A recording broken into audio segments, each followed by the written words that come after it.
Hello everyone, and welcome to the Heir's Lair. As always, I am your host, aspiring author Jonathan Taylor. This is the third character spotlight I've done, so you should know how this works. So I'll just get right into it. Giuliana Aida Abaretto is 19 years old, freshly graduated from the Federico Garibaldi Military High School in Venario Savenstein, and is now attending the International Military University in Trento, Savenstein. She grew up with a stay-at-home mother who involved her a lot in her own volunteer work and helped her otherwise in every way she could. An absentee father who was never really around when she was growing up, because obviously that's what absentee means. And an older brother who took on a more fatherly role for her. Her best friend is Leonardo Corleone, her school mentor. He is the guy who helped her adjust to her new environment when she first joined Federico Garibaldi, and who also uh, helped her get her foot in the door when it came to making new friends and acquaintances. And in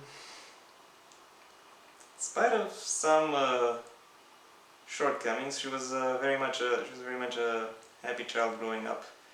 Oh, always eager to volunteer for various activities. Always eager to uh, learn new people, play with them, and she was the kind of kid who would run instead of walk wherever she went. She gets along well with every one of her peers, but at times she does struggle with the rigors of the military discipline at her school.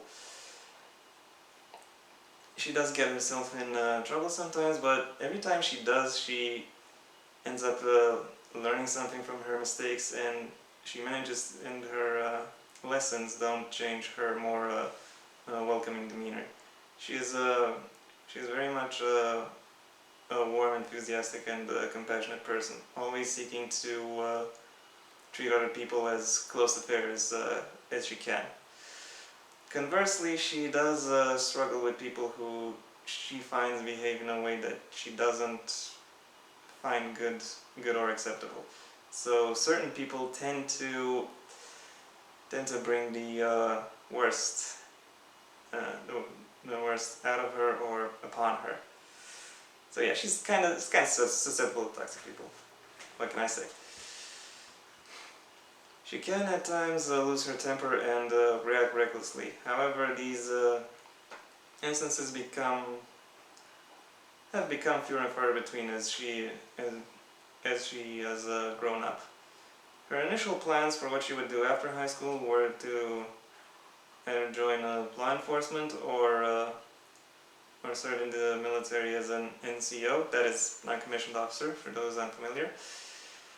However, her pyromancy teacher saw the fire in her, pun totally intended, and encouraged her to go to an officer school, to a military university, which is why she went to the IMU. The fact that the fact that he was also offered to teach there did also help. Not gonna lie.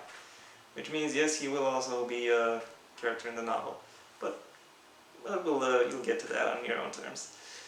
She spent most of the summer break between the end of high school and the beginning of university on long excursions and trips with her friends, her closest friends. And as the last of these trips wound down, they eventually agreed to stick around as pen pals.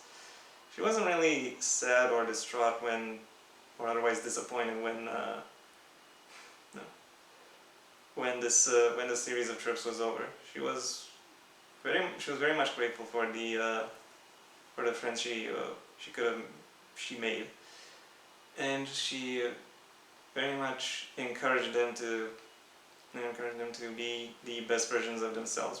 Wherever they end up being, they should go out there and prove people that they are right in trusting them, as is also her goal. Whether or not and to what extent she achieves that goal, you'll have to find out for yourselves. Thank you for your attention. I hope this video wasn't too boring. I hope I could fill out a few minutes of your day. And next time I'll be finishing up the character spotlights. We're gonna look at the only man from my main quartet, Victor Rednick. I am Jonathan Taylor, and this has been the Heir's Lair.